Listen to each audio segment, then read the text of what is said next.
అప్పుడే పుట్టిన పిల్లల్లో ఎలాంటి ఆరోగ్య సమస్యలు అంటూ ఎక్కువగా రావచ్చు అంటారు?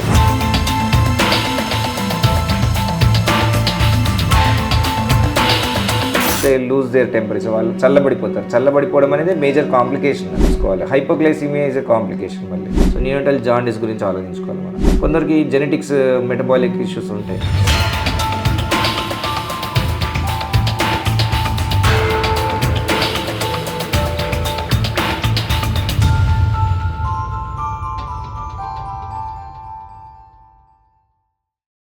నమస్తే, welcome to Telugu one health. అప్పుడే పుట్టిన పిల్లలకి మనం ఎలాంటి జాగ్రత్తలు తీసుకోవాలి? పుట్టిన పిల్లలకి చాలా ఆరోగ్య సమస్యలు అంటూ మనం చూస్తూనే ఉంటాం. అయితే ఈ డౌట్స్ మొత్తం మనకి క్లియర్ చేయడానికి ప్రజెంట్ మనతో ఉన్నారు jolly dog multi speciality and family clinic పిల్లల వైద్య నిపుణులు డాక్టర్ రాజేష్ ఖన్నా గారు. మరి డాక్టర్ గారితో మాట్లాడి మరిన్ని విషయాల గురించి అడిగి తెలుసుకుందాం. నమస్తే డాక్టర్ గారు.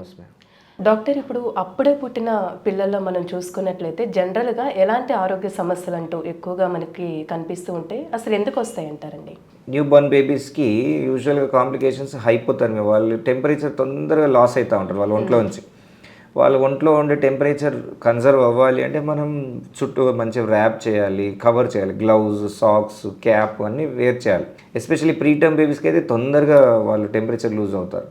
సో వాళ్ళకు వెచ్చదనం వామ్త్ ఇచ్చేస్తే వాళ్ళు మంచిగా ఉంటారు. సో అదొకటి మెయిన్. సో వామ్త్ లేకపోతే మాత్రం దే లూజ్ దేర్ టెంపరేచర్, వాళ్ళు చల్లబడిపోతారు. చల్లబడిపోవడం అనేది మేజర్ కాంప్లికేషన్. అది ఇంకా ఫీడ్ యూజువల్గా up to 2 hours 3 hours 4 to 6 hours వరకైనా కొంచెం టర్మ్ బేబీస్ టాలరేట్ చేయొచ్చు. కానీ ప్రీ టర్మ్స్కి అయితే 2 hours 3 hours అవుతానే గ్లూకోజ్ లెవెల్స్ డ్రాప్ అవుతూ ఉంటాయి. సో ఫీడింగ్ చూసుకోవాలి. Hypoglycaemia is a complication. మళ్ళీ తర్వాత ఏంటి, కాల్షియం మెగ్నీషియం లెవెల్స్ అన్నీ నెక్స్ట్ డేకి ఒకవేళ ఫ్లక్చుయేషన్స్ వస్తూ ఉంటే యూజువల్గా హైపోగ్లైసిమియా వల్ల ఫిట్స్ కూడా రావచ్చు. నెక్స్ట్ డేకి ఇంకా కాల్షియం మెగ్నీషియం లెవెల్స్ తేడా అవి వాటితో కూడా ఫిట్స్ రావచ్చు. సో ప్రీటర్మ్స్ బేబీస్లో, లో బర్త్ వెయిట్ బేబీస్లో ఈ కాంప్లికేషన్స్ ఎక్కువ చూస్తాం. నెలలు నిండక ముందు పుట్టి 37 weeks బిలో పుట్టిన వాళ్ళకైనా లేదా 2.5 kg బిలో పుట్టిన అయినా అసలు. అదే టర్మ్ అండ్ హెల్దీ బేబీస్కి యూజువల్గా అలాంటి కాంప్లికేషన్స్ ఉంటాయి. వాళ్ళకి వచ్చే మేజర్ ఇష్యూస్ ఏంటి, సెప్సిస్, ఇన్ఫెక్షన్స్. డెలివరీ టైంలో మంచి క్లీన్ ఎన్విరాన్మెంట్లో డెలివరీ అయితే ప్రాబ్లం లేదు. సేఫ్ డెలివరీ అవ్వకుండా మనం హ్యాండిల్ చేయడం పద్ధతి కానీ డెలివరీ అయిన ప్లేస్ని బట్టి ఇన్ఫెక్షన్స్ వచ్చే ఛాన్సెస్ ఎక్కువ ఉన్నాయి. సో ఇన్ఫెక్షన్స్ రాకుండా చూసుకోవడం మన వంతు రెస్పాన్సిబిలిటీ. నెక్స్ట్ కాంప్లికేషన్ ఏంటి, జాండీస్ యూజువల్ అందరికీ వస్తుంది. కానీ కొన్నిసార్లు ఎక్సెస్గా జాండీస్, బిలిరూబిన్ అనేది ఎక్కువ అక్యుములేట్ అయింది అనుకోండి, అది గమనించకపోతే అది బ్రెయిన్ వరకు రీచ్ అవ్వచ్చు. సో న్యూనటల్ జాండీస్ గురించి ఆలోచించుకోవాలి మనం. సో మెజారిటీ కేసెస్లో ఇంకోటి ఏంటి, ఒకవేళ బేబీ గనక మనం సరైన ఇవన్నీ జాగ్రత్తలు తీసుకోలేదు, వామ్ తెన్షుజలేదు, ఇన్ఫెక్షన్స్ని కంట్రోల్ చేసుకోలేదు, ఇవన్నీ సెకండరీ కాంప్లికేషన్స్ వస్తుంటాయి. ఆర్గన్స్ ఫెయిల్ అయిపోతాయి, పనిచేయవు అవి. అప్పుడు ఆ టైంలో కూడా మనం నెక్స్ట్ ఇంకా ఐసీయూలో పోవాల్సిన పరిస్థితి వస్తుంది. ఇప్పుడు బాగానే ఉండి క్రై డిలే అయింది, మనం ఆక్సిజన్ని అందించడం కొంచెం లేట్ అయినా కూడా బేబీ బాగానే ఇప్పుడు సర్వే అవుతున్నప్పటికీ ఆ టైంలో ఇంపాక్ట్ తెలియకపోవచ్చు. వాడు పెద్దగా అయ్యే కొద్దీ వాడి మైల్ స్టోన్స్ లేట్ అవుతూ ఉంటాయి. తర్వాత వాడి బిహేవియర్లో కూడా మొండితనం కానీ, పెంకితనం ఉండడం కానీ, ఐ కాంటాక్ట్ చేయకుండా ఆటిజమ్స్ లాంటి ఇష్యూస్ వస్తుంటాయి.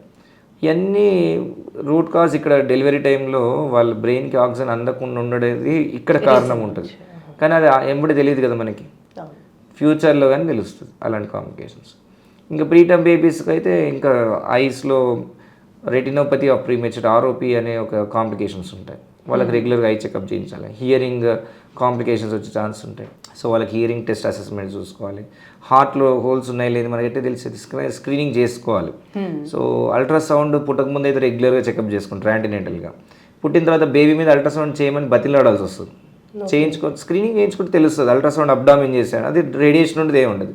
కిడ్నీ 1 ఉన్నాయా 2 ఉన్నాయా, హెల్దీగా ఉన్నదా బేబీ, లోపల లివర్ అన్ని ఆర్గన్స్ బాగున్నాయా, హార్ట్లో ఏం హోల్స్ లేవు కదా అని ఒక అల్ట్రాసౌండ్ బేసిక్ స్క్రీనింగ్ చేసుకోవచ్చు. అంటే ఎన్ని మంత్స్ అప్పుడు చేయాలంటే లేదా అప్పుడే పుట్టినప్పుడు? అవసరం అంత హడావుడిగా చేసి బేబీకి ఫస్ట్ ప్రయారిటీ ఏంటి, స్టెబిలైజ్ చేసి బ్రెస్ట్ ఫీడింగ్ చేయడం. ఫాలోఅప్ చెకప్ వచ్చాడు 1 month 2 months అయినా చేసుకోవచ్చు. కానీ అట్లా కాదు, బేబీకి ఆక్సిజన్ అవసరం పడుతుంది, బ్రీతింగ్ ఫాస్ట్గా ఉంటుంది, అప్పుడు పుట్టినప్పుడు బేబీ ఐసీలో పోవాల్సి వస్తున్నప్పుడు ఐసీలో అన్ని స్క్రీనింగ్స్ చేస్తాం ఎలాగో మనం. కొందరికి జెనెటిక్స్ మెటబాలిక్ ఇష్యూస్ ఉంటాయి, వాళ్ళకి సెకండ్ డే థర్డ్ డే నుంచి స్లోగా మనం ఎంత ఫీడింగ్ ఇచ్చినా కూడా గ్లూకోజ్ లెవెల్స్ మెయింటైన్ అవ్వవు, బేబీ ఫాస్ట్ బ్రీతింగ్ అయితే ఉంటారు, అసిడిక్ బేబీ సరిగ్గా యాక్టివ్ ఉండరు. అప్పుడు న్యూ బోర్న్ అంటే జెనెటిక్ స్క్రీనింగ్స్ చేసుకొని ఆ కాంప్లికేషన్స్ ఏమైనా జెనెటిక్ ఎర్రర్స్ ఉన్నాయా అని చూస్తాం, మెటబాలిక్ డిసీజ్ చూస్తాం. పుట్టిన పిల్లలకి ఎక్కువ మంది వచ్చి ఇంకా అప్పుడే పుట్టారు కదా సంతోషంతో విజిటర్స్ చుట్టాలు చాలా మంది వస్తూ ఉంటారు. ఫస్ట్ వాళ్ళని ఆపండి, ఎవరికి డిక్లేర్ చేసి వాళ్ళందరూ వచ్చి రావడం చూడడం ఎత్తుకోవడము, ఆ హైజీన్ మిస్ అవుతాం. వచ్చిన వాళ్ళంతా ఇప్పుడు హ్యాండ్స్ ప్రతి ఒక్కరు వాష్ చేయకుండానే ముట్టేసుకుంటూ ఉంటారు, ఎత్తుకుంటూ ఉంటారు, ముద్దులు పెట్టేస్తూ ఉంటారు. అవి అవాయిడ్ చేయడమే మంచిది. మేము ఏం ముట్టుకోము కానీ అలా వచ్చి చూసిపోతాం అన్నా కూడా వాళ్ళ యొక్క నోస్లోనే కొన్ని బ్యాక్టీరియా ఉండొచ్చు, వాళ్ళు తీసుకునే శ్వాస పీల్చుకోవడం, వాళ్ళు వదిలే గాలిలో కూడా కొన్ని బ్యాక్టీరియా ఉండి కూడా స్ప్రెడ్ అవ్వచ్చు.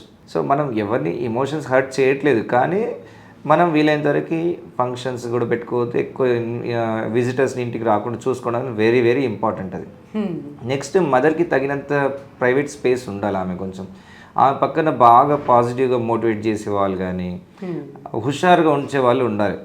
సో ఆ టైంలో ఆమెకి ఎలాంటి స్ట్రెస్ లేకుండా చూసుకోవడం వెరీ వెరీ ఇంపార్టెంట్. బేబీకి మదర్కి మదర్ స్ట్రెస్ అయితే బేబీ ఆటోమేటిక్గా స్ట్రెస్ అయిపోతుంది. సో మదర్ యొక్క చేతి స్పర్శ వల్లనే బేబీకి తెలిసిపోతుంది మదర్ టెన్షన్లో ఉందా స్ట్రెస్లో ఉందా అనేది. సో మదర్ హ్యాపీగా టచ్ చేసి నేనున్నా నీకు అన్న ఫీలింగ్ తోటి I'm there for you and నేను నీకోసం హెల్ప్ చేస్తాను నేను అని కాన్ఫిడెంట్గా టచ్ చేసి బేబీని అలా లవ్ అండ్ ఎఫెక్షన్తో కేర్ తీసుకుంటే టెండర్ లవ్వింగ్ కేర్ అంటాం.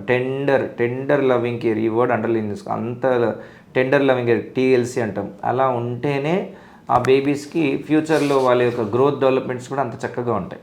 సో అది నెక్స్ట్ వచ్చేసి హ్యాండ్ వాష్లో యూజువల్గా మనం 5 steps మిస్ అవుతాం. మామూలుగా వాష్ చేసుకుంటాం. Front of the hands, back of the hands, between the fingers, thumbs, wrist, tips అన్నీ ఈ 5 steps కరెక్ట్గా ఫాలో అయితేనే ఆ ఇన్ఫెక్షన్ అనేది రాకుండా ఉంటుంది. ఏదో నామకే వస్తే కడిగామా లేదా శానిటైజర్ వేసి ఇలా రుద్దేసామా అది కాదు పద్ధతి. సో బేబీని బయట నుంచి ఫాదర్ డే అంతా వర్క్ చేసి వచ్చి ఈవినింగ్ రాగానే గబాన్ని వెళ్ళేసి బేబీని ఎత్తుకోవడం అలా కూడా చేయకూడదు. హ్యాండ్స్ ప్రాపర్ వాష్ చేసుకోవాలి ఒకటి. రెండోది బేబీ ఫీడింగ్ టైంలో success of breast feeding depends on వాళ్ళు ఎలా ఎత్తుకుంటున్నారు అనేది పొజిషన్. సో పొజిషన్ ఎప్పుడైనా సరే తల ఎత్తు కాలు డౌన్లో ఉండాలి. మనం ఫ్లాట్గా పెట్టి ఫీడ్ చేయరాదు. అందరు పిల్లోస్ పెట్టి పిల్లో మీద బేబీని పెట్టి ఫీడ్ చేస్తారు, అది కాదు. తల ఎత్తు కాలు డౌన్లో ఉండాలి.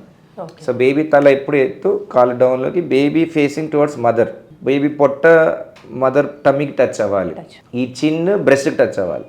సో తల ఎత్తు కాలు డౌన్, బేబీ ఫేసింగ్ మదర్, చిన్ టచింగ్ బ్రెస్ట్. ఓకే, అప్పుడు బేబీ నోట్లో బ్రెస్ట్ మాస్ ఎలా ఉండాలంటే నిప్పులు ఒక్కటి పట్టుకోకూడదు, ఏరియాలో నిప్పులు చుట్టూతున్న ఏరియాలో పోర్షన్ బేబీ నోట్లో ఉండాలి. పైన హాఫ్ పోర్షన్ మనకు కనబడిన కింద హాఫ్ పోర్షన్ ఏరియాలో ఆ నిప్పుల్ కింద ఉండే బ్లాక్ పోర్షన్ అంతా బేబీ నోట్లో ఉండాలి. సో అప్పుడు ఏమవుతుంది, బేబీకి ప్రాపర్గా ల్యాచింగ్ వస్తుంది, సక్ చేస్తే మిల్క్ బాగా వస్తాయి. నిప్పులు ఒక్కటే పట్టుకొని సక్ చేస్తే మిల్క్ పోదు. బేబీ సక్ చేస్తుందని మనం అనుకుంటాం, అది వేస్ట్ సక్కింగ్. అందులో బేబీ కడుపు నిండేది లేదు, చేసేది లేదు, పాలన్నీ లోపలే ఉండిపోతాయి, వీళ్ళకి గడ్డలు కట్టేస్తాయి. సో సక్కింగ్ అంతా పొజిషన్ సరిగ్గా చూసుకోవాలి. కొన్ని డ్రాప్స్ ఆఫ్ మిల్క్ వచ్చినాయి వదిలేస్తూ ఉంటారు, కొలెస్ట్రాల్ ఇంకా పిండి పారేస్తూ ఉంటారు మురుగు పాలు అని చెప్పి, అలా చేయకూడదు. అవి చాలా హెల్ప్ఫుల్ బేబీకి. సో ఆ కొన్ని వచ్చే ఫ్యూ డ్రాప్స్ మిల్క్ కొలెస్ట్రాల్ కూడా బేబీకి అందేలా చూసుకోవాలి. And sucking it self is a stimulus for milk production అంటాం. అంటే సక్ చేస్తూనే పాలు పెరుగుతూ పోతాయి. అందుకే ఎవ్రీ 2 hours సక్కింగ్ చేయించండి, ఫీడింగ్ చేయించమంటాం. సో ఫస్ట్ 10 days ఒక రూల్ లాగా పెడతాం, ప్రతి 2-3 hours ఒకసారి ఫీడ్ చేయండి, 2-3 hours ఒకసారి ఫీడ్. అంటే నిద్ర బేబీ అడగట్లేదు కదా, పడుకుంది కదా అని నిద్రపోవడం పోతుంది, డిస్టర్బ్ ఎందుకు చేయాలని అట్లా అనుకోవద్దు. మనం కాలు మీద ట్యాప్ చేసి వాళ్ళని ఏడిపించైనా లేపి తాగించాలి కంపల్సరీగా. Okay, and while feeding also స్లోగా నిద్రపోతుంది. వాళ్ళకి ఎంతసేపు నిద్ర స్టిమ్యులేషన్ కంటిన్యూస్ కొన్ని రోజులు అవసరం. ఆఫ్టర్ 10 days 15 days వాళ్ళు మనల్ని స్టిమ్యులేట్ చేస్తూనే ఉంటారు, మన నిద్ర డిస్టర్బ్ అవుతూనే ఉంటుంది. వాళ్ళ that is called demand driven feeding. అప్పుడు సో ఆన్ డిమాండ్ ఫీడింగ్ చేస్తాం. అప్పుడు 3 hours 4 hours పడుకుని వదిలేస్తాం, ఎప్పుడు అడిగితే అప్పుడు ఇస్తాం. ఎప్పుడైనా సరే 8 అనేది cut off. Up to 6 months 8 compulsory feeds per day is very very important. First 10 days ఏంటంటే 10 feeds పర్ డే ఇస్తే ఇంకా మంచిది అన్నట్టు. యూరిన్ మోర్ దెన్ 6 times ఉంటేనే ఈ జాండిస్ ప్రొడ్యూస్ అయిందంతా కూడా యూరిన్లో వెళ్ళిపోతూ ఉంటుంది. సో ఏదైనా బ్రెస్ట్ ఫీడింగ్ ఎస్టాబ్లిష్ చేయడం అనేది ఒక ఇల్లు కట్టినంత పెద్ద పని, ఒక పెళ్లి చేసినంత పెద్ద పని.